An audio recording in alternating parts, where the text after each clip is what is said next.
여러분들 주임으로 환영하고요. 또 우리 잠옷실에 함께 예배하고 있는 우리 아빠 엄마들도 주임으로 환영합니다. 오늘 말씀 제목은 이 땅에 존재하는 목적을 확인해야 합니다. 이 땅에 존재하는 목적을 확인해야 합니다 라는 제목으로 하나님의 말씀의 은혜를 함께 나누기 원합니다.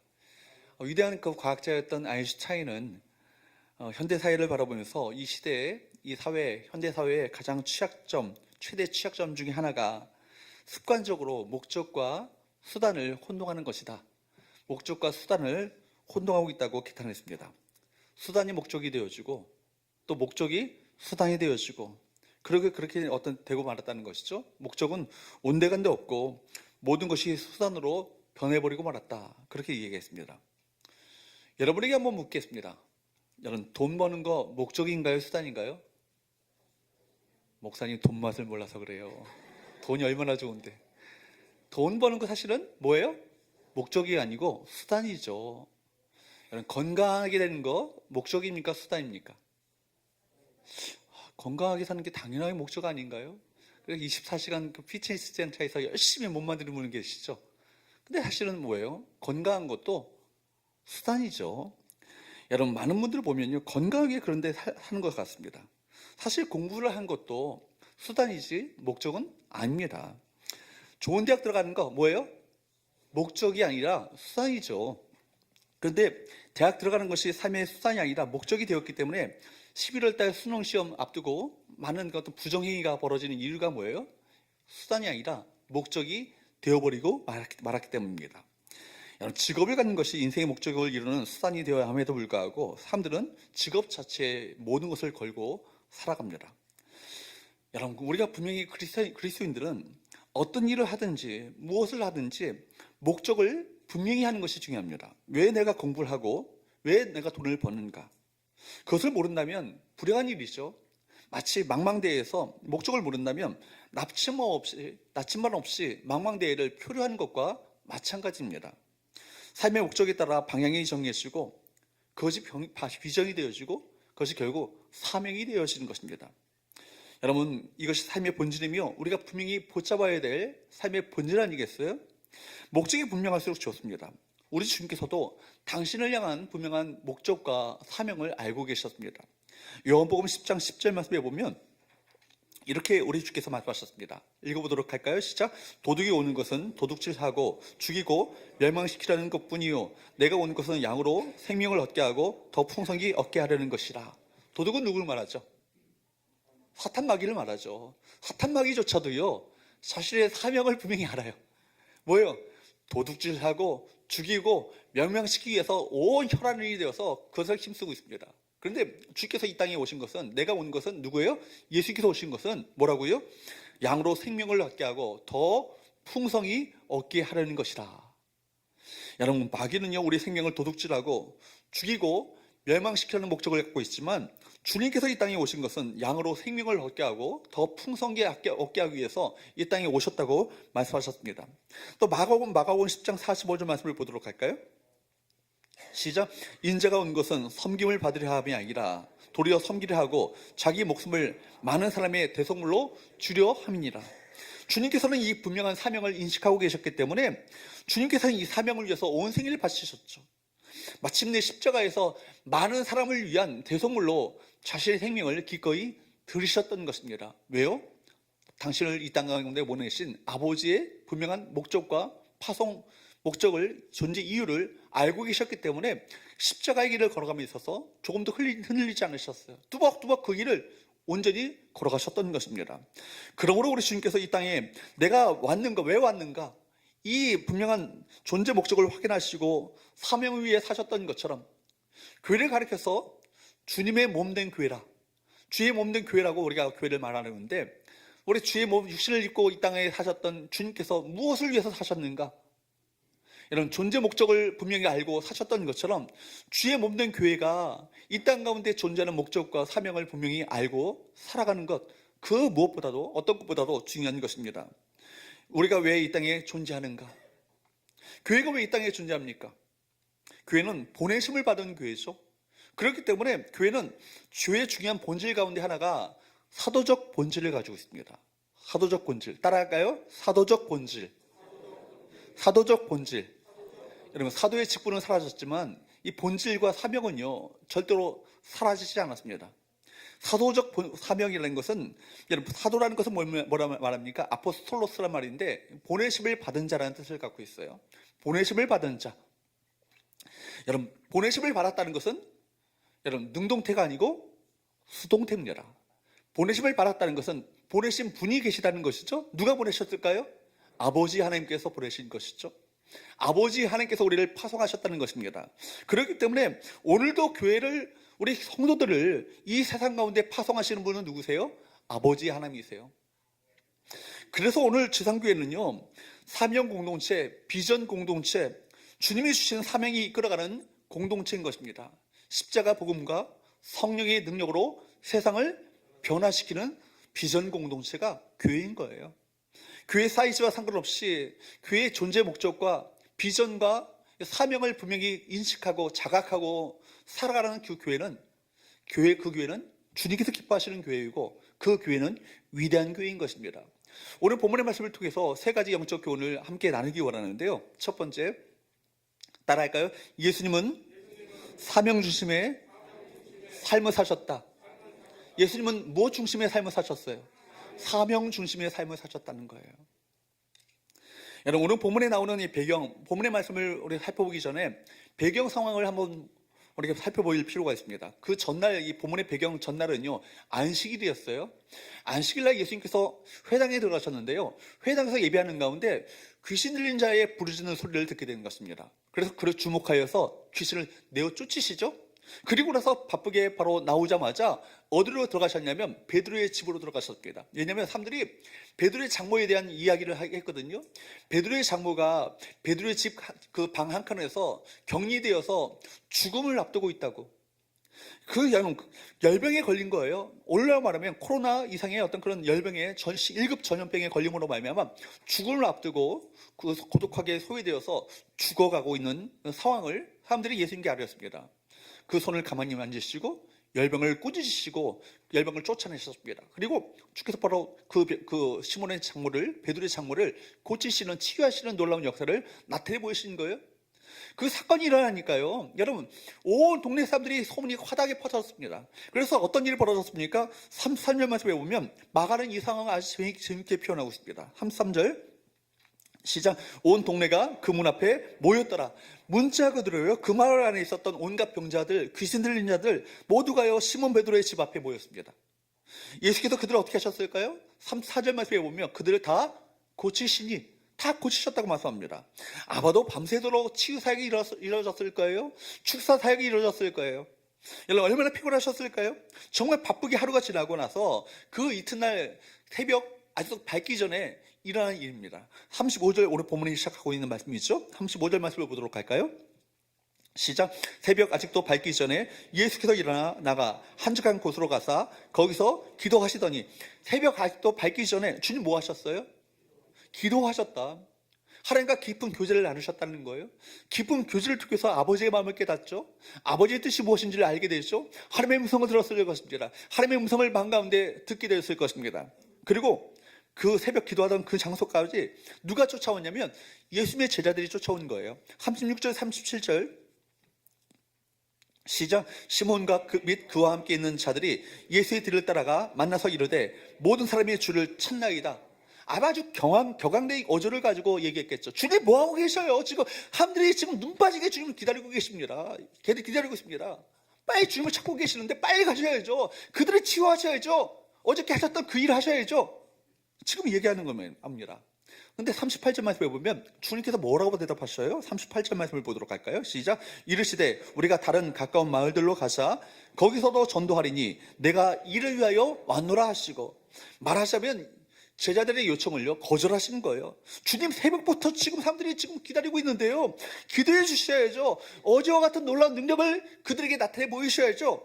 그런데 주님께서는 침착하게 이렇게 말씀하신 것입니다. 아니야, 오늘은 다른 계획이 있어. 오늘은 다른 마을들로 가서 거기서도 전도해야 해. 동일한 사건이 기록된 누가복음 4장 42절에서 44절 말씀에 보면 동일하게 예수님이 오신 이유에 대해서 이렇게 말씀하고 있거든요. 42장 한번 볼까요? 42절 말씀을 보도록 합니다. 시작. 날이 밝음에 예수께서 나오사 한적한 곳에 가시니 무리가 찾다가 많아서 자기들에게서 떠나지 못하게 만류하라 하며. 여러분, 주님께서 전도하시겠다고 말씀하신 거예요. 사람들이 찾으니까 다른 마을로 가겠다. 그러니까 떠나지 말라고 만류하는 겁니다. 그랬더니 여러분 43절 말씀에 보면 뭐라고 말씀하셔요? 43절 읽어보도록 할까요? 시작.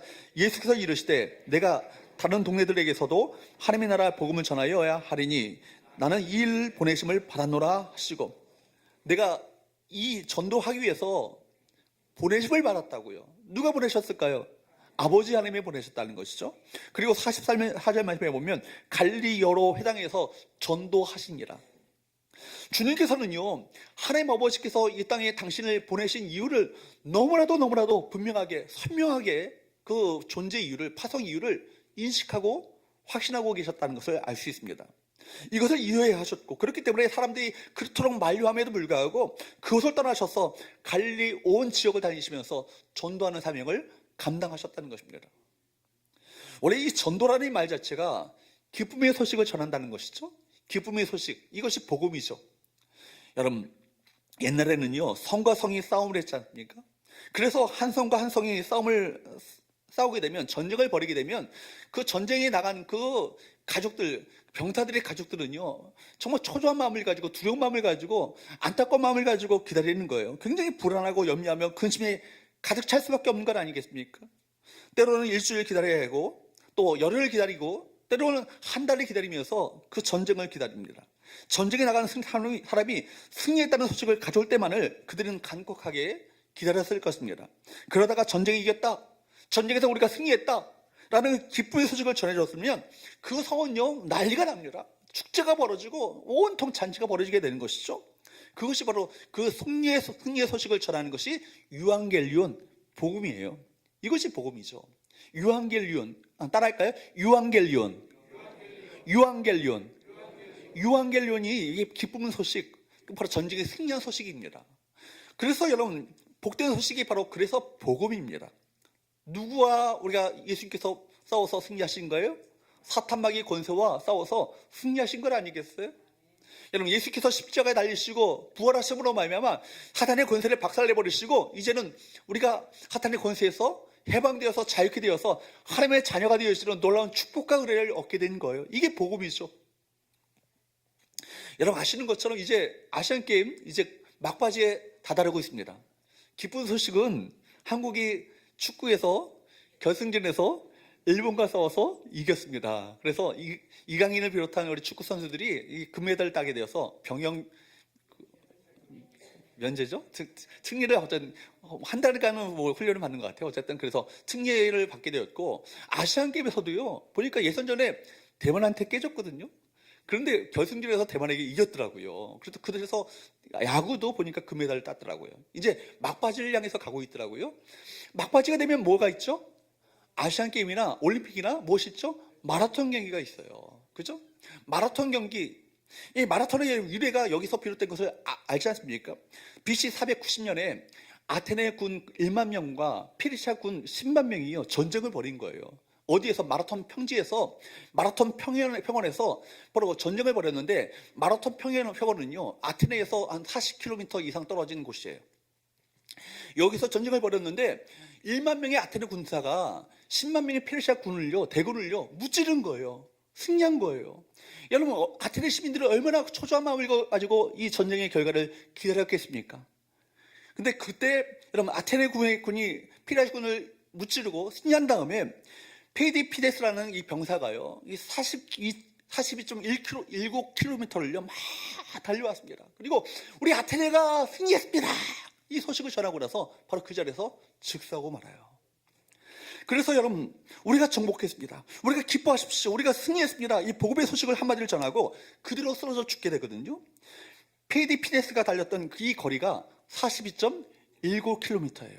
그 이후로부터 마라톤 거리가 정해졌다고 합니다. 이것이 뭐 확실한 역사적 사실인지는 모르겠어요. 전설인지 모르겠지만 어쨌든 예수님이 바로 전하신 이 유앙겔리온, 이 기쁨의 소식이 뭐예요? 바야흐로 이제는 기쁜 소식을 사람들에게 전했다는 것은, 이 기쁜 소식을 이 땅 가운데 전하셨다는 것은 뭐냐면, 하나님 아버지께서 멸망 가운데 사단의 어떤 속박 가운데 있는 우리들을 구원하시기 위해서 예수님을 이 땅 가운데 보내시고 하나님 나라를 여셨다는 것 아니겠어요? 그리고 이 하나님 나라를 위해서 너희가 회개하고 돌이키고 하나님께 돌아오기만 한다면 너희가 구원을 얻게 될 것이고 생명을 얻게 될 것이고 하나님의 자녀가 되시는 놀라운 권세와 은혜를 얻게 될 것이다. 이것이 기쁨의 소식, 이 구원의 소식, 복음인 것입니다. 예수님께서는요, 하나님의 계획을 알고 복음을 전하는 이 일에 일생을 바치셨어요. 주님께서는 하나님 아버지와의 깊은 기도 속에서 아버지의 마음을 깨달은 거예요. 그러니까 결국 기도가 중요한 것이 뭐예요? 기도를 통해서 우리 하나님의 마음을 아는 거예요. 하나님의 뜻이 무엇인지를 헤아리게 되는 거예요. 기도를 통해서 하나님께서 뭘 정말 내 삶 가운데 뭘 원하시고 뜻하시는지를 깨닫게 되는 것이 이 기도의 귀한 열매요 결과 아니겠어요? 여러분 자신에게 주어진 사명이 무엇인지를 기도 가운데 깨달으셨을 것입니다. 그래서 주님께서는 사람들의 압력과 사람들이 하자고 하는 대로 일방적으로 끌려다니지 아니하시고 바로 수많은 사람들을 고치고 정말 치유해야 될 그 상황 아니겠습니까? 그럼에도 불구하고 기도를 통해서 하나님 깊은 교제를 통해서 하나님께서 예수께서 하셔야 될 그 사명과 비전이 무엇인지를 아시고 그걸 여러분 위해서 내가 그 일을 위해서 내가 다른 말들로 가서 전도해야겠다 이런 얘기를 하시는 거예요. 이것이 바로 진정한 축복된 삶이며 이것이 인생 가운데 진정한 성공임을 우리 모두에게 보여주고 계신 것 아니겠습니까? 교회의 존재 목적, 교회 사명은 다름이 아니죠. 복음 전도와 영혼 구원과 생명 구원하는 이 일을 위해서 우리 이 땅 가운데 이 교회가 존재하고 있는 것입니다. 요즘 우리가 많이 쓰고 있는 축복의 통로라는 말을 많이 쓰고 있지 않습니까? 축복의 통로가 뭐예요? 나를 통해서 축복이 흘러가고 전달되는 것 아니겠어요? 근데 축복 중에 가장 축복은 뭐예요? 나를 통해서 생명이 흘러가고 나를 통해서 구원이 흘러가고 나를 통해서 내 주변의 사람들이 예수를 만나게 되어지는 것이 진정한 축복 중에 축복 아니겠어요? 그런데 여러분 저와 여러분들을 바로 그 축복의 통로로 부르셨는데 행복의 파이프로 우리를 부르셨는데 내게로 흘러온 이 구원이 내게로 흘러온 이 생명이 나에게 멈춰지고 더 이상 흘러가지 않는다면 이것처럼 더 큰 비극은 없는 거예요. 여러분 저와 여러분에게 흘러온 이 생명과 흘러온 축복과 이 흘러온 아름다운 이 바로 생명 구원의 역사가 저와 여러분을 통해서 흘러가길 주부로 축복합니다. 여러분 내가 만나는 모든 사람들 그들 누구예요? 바로 그들에게 바로 구원해야 될 그 사명이 저와 여러분에게 있는 건 아니겠어요? 우리 이 땅 가운데 중화동 지역 가운데 이 중랑구 지역 가운데 이 교회를 왜 세우셨는가? 우리끼리 잘 먹고 잘 살기 위해서 이 교회를 세운 건 아니시잖아요. 이 교회를 통해서 구원받아야 될 그 영혼이 있다는 것을 아시고 주님께서 이 땅 가운데 이 지역 가운데 이 교회를 세우셔서 저와 여러분들을 구원하실 뿐만 아니라 저와 여러분을 통해서 또 다른 이들이 구원받기를 원하시는 것이 아버지 하나님의 간절한 마음임을 우리 모두가 깨달을 수 있기를 축복합니다. 이 예배가 하나님의 마음을 배우는 자리예요. 기도가 뭐예요? 하나님의 뜻을 깨닫는 그 자리가 기도 자리 아니겠습니까? 그러므로 예수님께서는 승천하신 후에 성령을 보내신 이유도 또 뿐만 아니라 사도들을 세우시고 그들을 보내신 목적도 무엇이에요? 전도였고 선교였던 것입니다. 주님은 오늘 시편의 말씀을 쭉 보게 되면 가장 계속해서 말씀하신 것이 뭐예요? 모든 민족들로 하여금 하나님을 찬송하게 하라. 모든 민족들로 하여금 하나님을 찬송하게 하라는 얘기는 뭐예요? 모든 민족들이 다 주 앞에 나와 이 세상의 모든 사람들이 다 주 앞에 나와 그 입술을 열어서 주님을 찬양하며 경배하며 예배하기를 우리 주님께서 간절히 바라고 원하신다는 것을 말씀하고 있는 거예요. 그냥 이루어지는 건 아니죠. 그 일은 어떻게 이루어지겠어요? 그 사명에 순종하는 자를 통해서 이루어짐을 믿으시기를 축복합니다. 그러므로 두 번째, 하나님은 따라할까요? 하나님은 사명을 위해 우리를 보내신다. 하나님은 사명을 위해서 우리를 어떻게 하셔요? 오늘도 보내고 계셔요. 이걸 기억하셔야 되는 거예요. 죽음의 수용소에서라는 유명한 책을 지은 빅터 프랭클이라는 사람이십니다. 이분 정신과 의사인데요, 유대인이었어요. 유대인이었기 때문에 이 사람은 나치 수용소에서, 강제 수용소에서 감옥 생활을 했습니다. 그렇게 갇혀 지내게 되었습니다. 가족 모두가요 바로 수용소에서 다 사망하게 되죠. 그런 수용소에 갇혀 있으면서 신경정신과 의사였기 때문에 사람들의 행태를 유심히 살펴보고 관찰을 했습니다. 그 안에서 그저 살아있는 것, 생존에만 급급했던 사람들은요, 낙심하게 되어지고 절망하게 되어지고 정신적으로 무너지는 모습들을 많이 보게 됩니다. 창난이 기울하며 불행하게 죽어가는 모습들을 보게 되는 것이죠. 근데 수용산에서도 의미를 찾는 자들이 있었다고 그래요. 날카로운 유리 조각 가지고도 그것을 날카롭게 갈아가지고 수염을 면도를 하고, 내가 살아있는 이유는 그저 살아있기 위해서 살아가는 것이 아니라 내가 결국 나를 통해서 이루기 위한 사명이 있다는 것을 알고 깨닫고 그것을 위해서 살기를 힘썼던 이들은요, 결국 희망이 보이지 않는 가운데서도 삶의 의미, 인생의 존재 목적을 찾게 되었고, 그들은 결국 그들이 살아남게 되었다고 그는 그 책에서 기록하고 있습니다. 동물은요, 기본적인 본능만 채워지면 돼요. 거기에 만족하며 살아가는 것이 동물이죠. 그러나 인간은 다르죠. 우리가 아무리 잘 먹고 모든 것이 넘쳐나고 풍요롭다 할지라도 우리 영혼은요, 쉽게 만족하지 않습니다. 왜 그럴까요? 하나님께서 지으신 본래의 목적이 우리 가운데 있기 때문이죠. 우리는 쉽게 만족할 수 있는 존재가 아닙니다. 그러므로 우리 존재의 가치를 바로 알고 나를 만드신 분의 창조 목적을 이해하며 살아가는 것이 너무나도 중요합니다.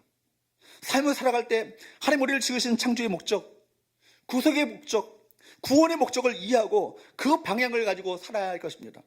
살다 보면 직업을 바꿀 수 있고요, 살아가는 어떤 거처를 바꿀 수도 있고, 또 여러 가지 환경들을 바꿀 수 있겠지만, 그러나 하나님의 큰 계획을요, 절대로 놓치지 말아야 할 것입니다. 하나님의 그 계획과 소원은 무엇이겠습니까? 모든 사람이 구원을 얻어 하나님의 자녀가 되어지고 그들의 입술을 통해서 하나님을 찬양하며 경배하며 그들과 함께 교제하는 원하시는 것이 아버지의 마음이세요. 우리 주님께서도요, 이 땅에 오신 목적에 대해서 분명한 확신을 갖고 계셨습니다. 38절 말씀을 볼까요? 시작. 이르시되 우리가 다른 가까운 마을들로 가자. 거기서도 전도하리니 내가 이를 위하여 왔노라 하시고, 내가 이를 위하여 왔노라. 따라할까요? 내가 이를 위하여 왔노라. 주님께서 해주셨던 사명 선언문이세요. 동일하게 우리도 항상 이것을 기억하며 살아야 되지 않겠습니까? 내가 이를 위하여 왔노라. 이를 위하여 이 땅 가운데 존재한다. 이를 위해서 파송되었다. 이를 위해서 이 땅 가운데 보내셨다. 이 땅에 보내신 아버지의 마음과 아버지의 소원과 아버지의 열정을 누구보다 잘 알고 계셨던 예수님께서는요, 자신이 이 땅에 왜 보내졌는지를, 왜 파송되었는지를 분명히 이해하고 인식하며 확신 가운데 사셨다는 것입니다.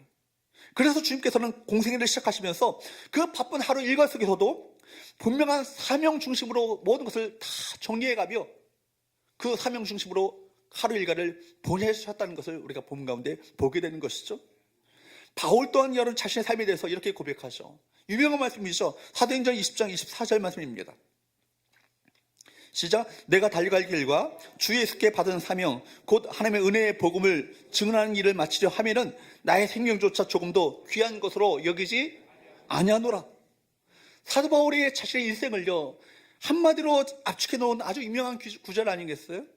이 말씀에서 바울은요, 아주 중요한 단어 하나를 사용하고 있는데, 주 예수께 받은 뭐라고요? 사명이라고요. 주 예수께 받은 사명. 이 사명이라는 단어예요. 사명이라는 단어가 히라보로 디아코니아라는 단어입니다. 이것을 흔히 섬김이라, 봉사라 이렇게 번역을 하는데, 사실 그런데 이 디아코니아라는 말 자체는 디콘이라는 말에서 나온 거예요. 디콘은 뭐냐면 종이죠. 종이, 여러분, 종은 있다면 종에게는 누가 있을까요? 주인이 있죠. 주인이 종에게 맡긴 직무가 디아코니아예요. 디콘이라는 말 자체가 종인데, 여러분, 집사라는 말도 디콘이죠. 그러니까 집사라는 말은요, 이 집사 우리가 교회에서 직분 자체는 어떤 무슨 견정이 아니고요, 명예직이 아니에요. 뭐예요? 다 종으로서 해야 될 사명을 우리가 갖고 있는 것입니다. 그렇기 때문에 여러분, 종이란 말은 디콘이란 말인데, 디콘된 자신에게 주인 되신 예수님께서 디아코니아 명령하셨고 반드시 해야 할 직무와 사명을 누가요? 우리 주인 되신 주님께서 맡기신 거예요. 그것은 하나님의 은혜의 복음을 증언하는 일입니다. 사명은 뭐예요? 그렇기 때문에 해도 되고 안 해도 되는 옵션이 아니라는 거예요. 반드시 순종해야 될 명령이며, 바로 왕 대신 주님께서 친히 우리에게 내리신 어명이요, 어명이라는 거예요. 제가 왜 소리를 높였을까요? 피곤하신 분이 계셔서. 여러분, 바울은요, 그 사명, 그 일을 마치려 하면은 자신의 생명조차도 조금도 귀한 것으로 여기지 않겠다라고 그렇게 고백했습니다. 이것이 바울의 사명의식이죠. 사명이라는 말을 영어로 보면 미션이라는 말을 씁니다. 미션이라는 말은 라틴어 미시오라에서 나온 거예요. 미시오라는 것은 보내다라는 거예요. 파송하다, 보내다. 미시오라는 말에서 미션이 나온 거예요. 그렇다면 보낸 분이 계시잖아요. 누구예요? 아버지 하나님이에요. 하나님께서는 분명한 목적을 가지고 우리를 파송하셨습니다. 보내셨습니다. 다르게 표현한다면 우리에게 사명을 주셨습니다. 사명을 받지 못한 사람이 있을까요? 한 사람도 없죠. 이 자리에 참석한 우리 모두는요, 다 사명이 있어요. 우리 모두에게 다 한 사람도 예외 없이 사명이 있습니다. 단지 사명을 발견하지 못했을 뿐이죠. 달란트 비유 같은 데 보면요, 여러분, 주님께서 종된 자들에게 사명을 맡기실 때는요, 그 책임을 철저하게 물으신 것을 보게 됩니다. 여러분, 사랑하는 여러분, 우리가 신앙의 목표가요, 단지 예수 믿어 천당 가는 거, 그거라면요, 여러분, 우리 바로 데려가시면 되는 거예요. 그죠? 단지 신앙의 목표가 천국 가는 거라면 이 땅에 사는 이유가 뭐예요? 죽지 못해 사는 거예요. 그죠? 그런데 우리가 이 땅에 남기신 이유가 무엇이겠습니까? 우리에게 무엇이 있기 때문에? 사명이 있다라는 거예요. 사명이 있기 때문에 이 땅 가운데 우리를 생명을 주시고 이 땅을 살아갈 수 있도록 우리의 모든 것을 허락하신 것 아니겠어요? 엄밀히 말하자면 우리가 이 세상 가운데 파송된 자들임을 우리 모두가 기억할 수 있기를 주으로 축복합니다. 그래서 부활하신 예수님께서는요, 제자들에게 말씀하십니다. 요한복음 20장 21절 말씀을 보도록 할까요? 시작. 예수께서 또 이르시되 너희에게 평강이 있을지어다. 아버지께서 나를 보내신 것 같이 나도 너희를 보내노라. 우리 주님께서, 아버지께서 당신 자신을 어떻게 보내셨는지를 분명히 확신하고 계셔요. 사랑하는 아들아, 저 어둠 가운데 속한 자들, 마귀의 권세 아래 신음하며 멸망길을 가고 있는 이들, 저들을 구원하기 위해서 내가 아니면 안 돼. 네가 가서 저들에게 복음을 전하고 저들을 위해서 십자가에서 대성물로 내 생명을 기꺼이 드리지 않으면 그들이 구원받을 길이 없어. 내가 그 일을 할 수 있겠니? 너야말로 그 일을 할 적임자다. 바로 유일한 그 사명을 가진 자다. 아마 그런 신뢰를 가지고 위탁하시고 위임하시며 그에게 사명을 부여한 것 아니겠어요? 바로 그렇게 아들아, 사랑하는 아들아, 내가 이 사명을 충성스럽게 끝까지 완수하기 원한다. 그렇게 파송하셨다는 것처럼 주님께서 우리를 향해서 분명한 신뢰를 가지시고 이 사명을 위임하시고 위탁하시는 것입니다. 여러분, 우리 교회가 어떤 교회라고요? 주님의 몸된 교회라고요. 주님의 몸이라면 육체를 입고 이 땅에 오셔서 주님께서 하셨던 그 일을 우리가 계승해야 될 사명이 우리 가운데 있다는 얘기 아니겠어요? 우리가 전해야 될 사명, 은혜의 복음이 무엇입니까? 창조주 하나님이 계시다는 것, 그 하나님이 우리를 버리지 아니하시고 우리를 구원하시기 원하시고 우리 끝까지 사랑하셔서 우리가 다 하나님의 자녀가 되어지며 하나님 나라에 들어가기를 원하신다는 것, 바로 우리를 구원하시기 위해서 그의 아들 예수 그리스도의 십자가에 죽게끔 하시기까지 우리를 사랑하셨다는 것, 무엇보다도 그 예수님을 우리의 구원주로, 우리 주님으로, 구세주로 모셔드리기만 한다면 그 은혜가, 그 축복이, 그 구원의 은혜가, 그 영생이 우리 가운데 주어진다는 것, 이것을 증거해야 되지 않겠어요? 전파하는 자가 없다면 어찌 들을 수 있겠습니까? 전해주는 사람이 없다면 어찌 그것을 믿을 수 있겠습니까? 여러분 가족 가운데 믿지 않는 그분 계시잖아요. 이전에 신앙을 가졌다가 이제는 정말 교회 다니지 않고 신앙생활에 멈춰 있는 그분이 계시잖아요. 그분에게 그 복음을 전해야 될 그 사람이 누구겠습니까? 누구겠어요? 바로 나 아니에요. 내가 그 사람이 아닙니까? 우리 직장 가운데 믿지 않고 멸망길을 가는 그 영혼에게 전해야 될 그 사명을 가진 사람이 누구겠습니까? 바로 나 아닙니까? 내 사랑하는 친구, 그 친구 주님 모른 채 세상을 향해서 정말 헛된 것을 향해서 이렇게 나가고 있는데 진짜 인생에 정말 무엇이 중요한지를 모른 채 세상의 쾌락과 세상의 즐거움을 향해서 나가고 있는데 그 영혼에게 이 복음의 소식을, 진짜 기뻐할 소식을 전할 그 사람이 있다면 누구겠어요? 바로 나 아니에요. 사랑하는 여러분, 그러므로 세 번째 우리가 함께 나눌 말씀은요, 따라할까요? 내가 사명을 감당해야 할 바로 그 사람이다. 내가 사명을 감당해야 될 바로 그 사람이 누구라는 거예요? 나라는 거예요.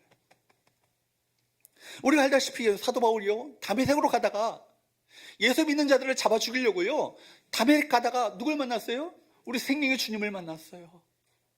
그때부터 그에게 사명을 주시면서 내가 이방인들을 구원할 구원의 사도로 그를 임명해 주셨어요. 그때 바로 이방인에게 복음을 전하는 이 사명을 주셨는데, 그리고 나서 그의 삶의 방향이 완전히 100% 달라지게 됐죠. 이 세상적으로 보면요, 이전에 보면요, 바울은 정말 세상적으로 커리어가 대단한 사람이에요. 얼마나 자랑할 만한 것이 많은 사람입니까? 히브리인 중에 히브리인입니다. 뿐만 아니라 왕을 배출했던 위대한 가문 출신입니다. 베냐민 지파예요. 뿐만 아니라 여러분, 바리새인입니다. 율법을 철저하게 어리서부터 배웠어요. 또 가말리엘 최고의 학부에서 그가 공부했던 최고의 학자예요. 또 뿐만 아니라 로마 시민권을 가지고 있었던 대단한 가문과 신분과 커리어를 갖고 있었던 사람입니다. 그런데 여러분, 그 좋은 것들을요, 다 배설물처럼 여겼다, 그렇게 말합니다. 똥처럼 여겼다는 얘기죠. 왜 그랬을까요? 예수 안에서 사명을 발견했기 때문입니다. 그의 가슴속에 주님이 주신 그 사명이 생기자 무엇을 버리고 무엇을 붙잡아야 될지 선명하게 정리가 된 거예요. 바울은 사명을 받자 내가 그 사명을 감당해야 될 바로 그 사람이다, 그렇게 확신하게 되었던 것입니다. 혹시 여러분들은 삶의 목적, 사명을 발견하셨습니까? 저와 여러분들은 삶의 배경이나 은사나 재능과 능력이 다 다를 수 있지만, 우리 그리스도인들이 가슴속에 새겨야 될 사명이 있다면, 바로 순종해야 될 주님의 그 위대한 명령이 있다면 무엇입니까? 이 기쁜 소식, 복음을 전하는 일이에요. 일이 예외가 있을까요? 목사님, 그건요, 목사님이나 선교사들이나 혹은 장로님들, 권사님들이나 하는 일이죠. 제가 평신도인데요. 그렇게 말할 수 없다는 거예요.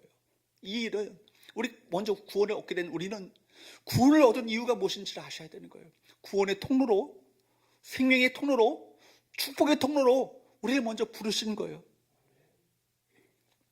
그러므로 여러분, 복음을 전하는 것이야말로 가장 위대한 명령 아니겠어요?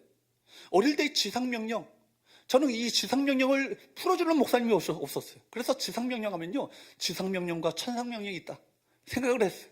근데 나중에 보니까 지상명령 한자를 보니까 지극히 가장 큰 명령이에요. 가장 위대한 명령이에요. 이것이 뭐예요? 지상명령이에요.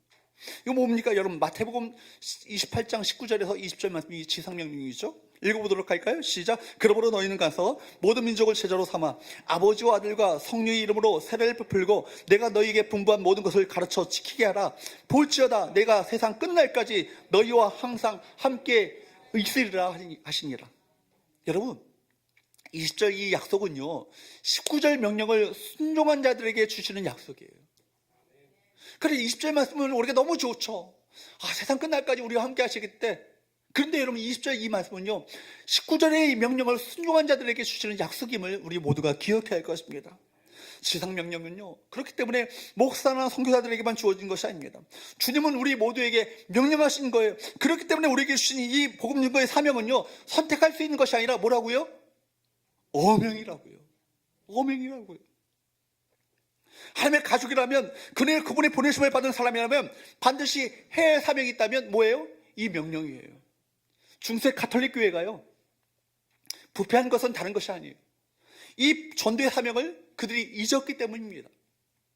교회가 무엇을 위해서 부름을 받았는가, 이게 희미해진 거예요. 그래서 전도를 안 했습니다. 사명이 희미해지자 교회는요, 어떤 헛된 것에 헛발질을 하죠. 어떻게 하죠? 세상에 대해서 무엇을 해야 되는지 방향을 잃어버리게 되니까 돈을 걷었어요. 헌금을 걷어서 거대한 그 성당을 짓죠. 화려한 예술품들로 이 성당을 채웁니다. 뿐만 아니라 여러분, 성경을 금으로 도금하고 교회 기구들을요, 화려하게 만들기 시작했습니다. 당시 가톨릭 교회는요, 그 정도로 할 정도로 돈도 있었고요, 권력도 있었어요. 근데 불행하게도 복음은 그들에게서 사라졌고, 영혼을 사랑하는 마음, 아버지의 눈물, 주님의 영혼을 향한 안타까운 그 심정은요, 사라진 지 오래가 되었습니다. 역사를 여러분 아시잖아요. 어떤 일이 벌어졌죠? 이슬람교가 그때 태동합니다. 그리고 십자군 전쟁이 벌어지잖아요. 그러므로 사명을 잃어버린 것은요, 너무나도 위험한 거예요. 복음 증거의 사명을 잃어버린 교회는요, 어떤 교회예요? 병든 교회예요. 복음 전도의 사명을 잃어버린 성도는 어떤 성도예요? 병든 성도예요. 복음 전도의 사명을 잃어버린 목사는요, 어떤 목사예요? 병든 목사입니다. 복음 전도의 사명을 잃어버린 장로, 병든 장로죠. 복음 전도의 사명을 잃어버린 권사, 병든 권사예요. 복음 전도의 사명을 잃어버린 성도, 병든 성도예요. 여러분, 이 정신 차리셔야 돼요. 여러분, 택신자 작정한 일에 예의 없어요. 저도 작정할 거예요. 지난번 당회 때 당회원들한테 다 얘기했어요. 장로님들 다 작정하시라고. 이 일에 앞장서셔야 되지 않겠냐고. 우리 권사님들 앞장서셔야 되지 않겠어요?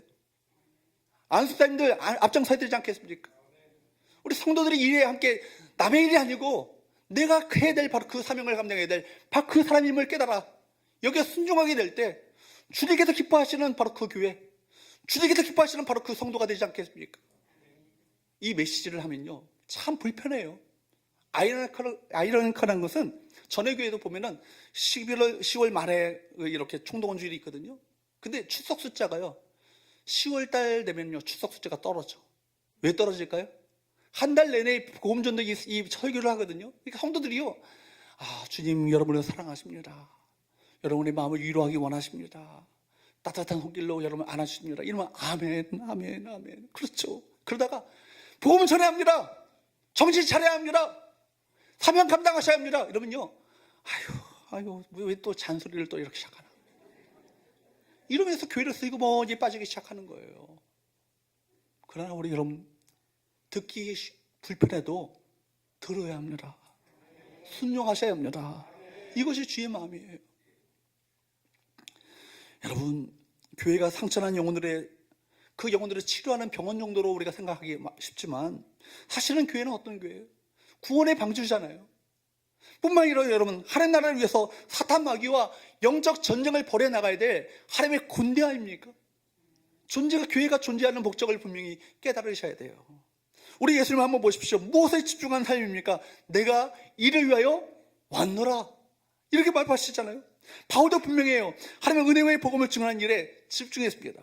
바울의 관심과 지금 것은 오직 하나, 뭐예요? 하나님 나라의 이 복음을 전하는 것이었습니다. 은혜의 복음을 전하는 것이에요. 오늘날과 같이 자동차가 있는 시대가 아니잖아요. 비행기가 있는 시대가 아니잖아요. 그런데 바울의 어떤 그 행적을요, 학자들이 정리해 보니까 얼마나 다녔냐면 16,000km를 다녔대요. 16,000km. 별로 안 놀라시는 것 같아요. 16,000km가 어느 정도 되는지 모르시죠? 제가 이렇게 밤에 저녁에 한천교까지 걷거든요. 갔다 오면요, 기껏해야 뭐 그게 만보 되는데 뭐 얼마나 될까요? 5km 될까요? 왔다 갔다 5km, 6km 될까요? 여러분, 그게 그 정도인데 16,000km를 다녔다는 것은요, 엄청난 거리를 다닌 거예요. 자동차도 없던 그 시대에 상상할 수 없는 거리입니다. 자신의 인생을 뒤집어 놓았던 그 복음을 위해서, 복음 전파를 위해서 뭘 건 거예요? 생명을 건 거고, 목숨 건 거 아니겠습니까? 사명을 위해서 생명을 건 거예요. 생명은요, 하나밖에 없기 때문에 누구나 그 생명을 다 아까워합니다. 그래서 죽음의 위협이 오면요, 움츠러들고 두려울 수밖에 없는 건 아니겠어요? 하지만 바울은요, 자신의 생명을요, 조금도 아끼지 않다, 귀한 것을 여기지 않겠다, 이렇게 고백했습니다. 자신의 생명보다 더 귀중한 것을 발견했기 때문이죠. 자기의 목숨보다 더 귀중한 것을 찾았기 때문 아니겠어요? 누가 행복한 사람이에요? 자신의 생명보다도, 자신의 목숨보다도 더 귀한 것을 발견한 사람, 그 사람 인생이 정말 행복하지 않겠어요? 사명, 여러분, 이 사명이 무거운 짐이 아니고 행복한 짐이에요. 이 사명은 이 사명으로 이것이 끝난 것이 아니라 영원까지 이어지는 것이거든요. 사명을 감당한 자들에게는요, 영원한 상급이 있거든요. 영광이 있거든요. 존귀가 있거든요. 주의 칭찬이 있거든요. 그렇기 때문에 여러분, 마지막까지 우리가 이 땅에 많은 것들은 다 지나갈 것이지만 사명은요, 영원까지 이어지는 거예요. 그렇기 때문에 이 짐은요, 무거운 짐이 아니고 헤비 버든이에요. 행복한 짐이에요. 여러분, 그렇기 때문에 그렇다면 어떤 것들이 우리가 사명이겠습니까? 내가 가지고 있는 그 모든 것들이 다 사명과 연결된 거예요. 은혜로 주신 것이지만 왜 우리에게 은혜로 그것을 허락하셨을까요? 사명을 감당하도록 허락하신 거예요. 내가 입술을 열어서 말할 수 있다면 그거 뭐예요? 복음을 증거하라고. 거저 주어진 것 아무것도 없어요. 다 사명과 연결된 것입니다. 우리에게 주어진 모든 것은 은혜요, 은혜이지만 또한 뿐만 아니라 사명임을 기억할 수 있기를 주님으로 축복합니다. 사랑하는 여러분, 우리 모두가 사명자예요. 우리에게 각자 주신 사명이 있습니다. 우리가 달려갈 길이 있어요. 예수 믿고 구원받는 사람은요, 예의가 없어요. 우리 직업이 무엇이든지 간에, 돈이 있든 돈이 없든지 간에 관심은 하나입니다. 복음을 듣지 못하고 지옥으로 달려가는 이들을 향해서 복음을 증가하고 전하는 사명이 우리 모두에게 있음을 기억할 수 있기를 주님으로 축복합니다. 여러분, 위대한 그 전도자 찰스 피니는요, 걸어다닐 때마다 늘 눈물 흘렸대요. 걸어다니는 그 사람들이 호대가 멀쩡하고 그럴 듯해 보여도 다 어떤 길을 향해서 걸어가고 있는 거예요? 멸망길을 향해서 걸어가고 있는 그 영혼들을 보면서 주님의 그 심장을 가지고 안타까운 눈물을 흘렸다는 거 아니에요? 그래서 그게 바로 어찌하든지 때를 얻든지 물었든지 복음을 증가하는 사명을 감당했던 그 찰스 피니, 주님의 그 스플랑카님 이주마이바의 그 마음, 깨어진 마음을 가지고 그 잃어버린 영혼을 향해서 멸망길을 향해서 걸어가고 있는 내 사랑하는 가족, 내 사랑하는 친구, 내 이웃, 내 직장 동료, 그들을 구원할 사명이 누구에게 있어요? 바로 저에게 있는 건 아니에요? 여러분에게 있는 거 아니에요? 우리는 이 바울과 예수님의 사명의 일을 바라보면서 도전을 받아야 돼요. 생각보다 인생 짧아요. 여기 인생에 다 후반전 계시잖아요. 어떤 분들은 연장전에 들어가셨어요. 그죠? 곧 우리 주님 앞에 설 그때가 오잖아요. 그때 너 뭐 하다 왔니? 목사님 목사님이 아니라 하나님 저 그냥 아파트 한 채 장만하다가 그렇게 그거에 홀인하다가 왔는데요. 그것처럼 부끄럽고 주님 앞에 민망한 대답이 어디 있겠어요? 주님, 내게 주어진 참 보잘것없고 아무것도 아닌 것들이었지만, 그러나 이것을 어찌하든지 한 영혼 구원하는 일에 최선을 다했습니다.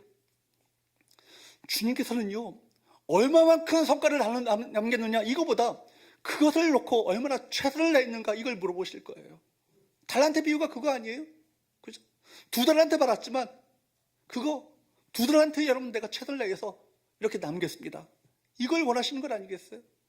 잘하였다라고, 충성된 종이라고 주께로부터 칭찬 듣는 그것을 기대하시면서 오늘도 그 길을 걸어가시는 우리 효녀 성도들 될 수 있기를 주님으로 축복합니다. 아버지의 마음을 기쁘게 시작하는, 다른 것 기뻐하시게 하는 것이 아니라 우리가 주께서 주시는 이 사명에 충성을 다할 때 주의 마음은 기뻐하실 거예요. 주께서 찾으시는 바로 그 기회가 될 거예요. 바로 그 성도가 될 것입니다. 주님, 제가 여기 있습니다. 제가 그 일을 위해서 내가 보내심을 받았습니다. 그 일에 내가 순종하기 원합니다. 그 일에 내가 보내심을 받고 그 길을 걸어가기 원합니다. 고백하시는 우리 모든 성도들 될 수 있기를 주님으로 축복합니다. 기도하겠습니다.